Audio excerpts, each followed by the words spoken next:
Levi Stadium in the running to host World Cup games in 2026. FIFA announcing this morning that the U.S. and Canada and Mexico will co-host soccer's premier event in 8 years. Levi Stadium, one of 23 locations in the running to host the games. Thank you so very much for this incredible honor.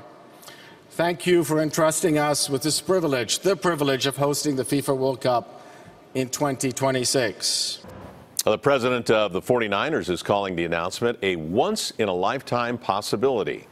KPIX 5's Len Ramirez live at Avaya Stadium with a very early case of World Cup fever. You got to wait 8 years, though, Len. 8 years, but you know, it's starting tomorrow, and the fact that the United States is going to be able to host a World Cup makes people around here very ecstatic. You know, there was a lot of disappointment among soccer fans. Many of the people who will be attending tonight's game with the earthquakes against the New England Revolution, a lot of those folks are being disappointed because the U.S. is not competing. But the fact that we are going to get the World Cup in 8 years means that a lot of those folks will be able to go to those games, so it does make up for the big disappointment. Nice skills, good pass, good pass. There's a new spirit in the youth movement of U.S. soccer. Oh, what a goal! And it just got a giant kick in the grass when the U.S. was awarded the World Cup in 2026, along with co-hosts Mexico and Canada. This is huge. Mark Christie is an Earthquakes Academy coach, director of Euro soccer training, and a former European pro player coach. It's going to really give us something to aim for. We've got 8 years now to start really planning and preparing for this, so it's going to be amazing. Christie says there's no doubt the U.S. has the homegrown talent to someday compete for and possibly win a World Cup. I think up until 12, 13, we've got the talent. The talent's as good as anywhere in the world.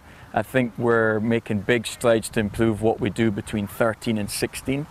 And since I've been at the Earthquakes, I've now seen us sign 2 15-year-old players to full-time contracts. He says that's how they do it in soccer-crazed countries in Europe and South America.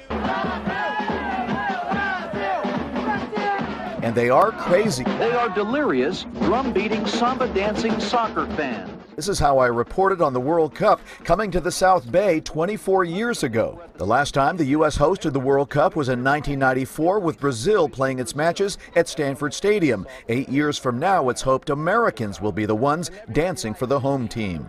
American soccer has been on the rise for a long time, but this is going to cement us at the top. And these kids all hope to be a part of it. I would love to play in the World Cup. What do you think you have to do to get there? You have to train. So that's looking ahead 8 years, looking ahead to tomorrow morning here at Avaya Stadium. Fans will be allowed in to start watching the games. In fact, they're going to have a game here at 8 a.m. in the morning. They're going to play it on the big screen. They're going to have all 64 games here at Avaya Stadium, including ones that are starting at like 3 in the morning. And they're going to have food from the countries that are being represented in that game. So if you see a Portuguese game, you might see some linguiça here being offered up for sale. So that's what's going to be happening starting tomorrow here at Avaya Stadium. Reporting live in San Jose, Len Ramirez, KPIX 5.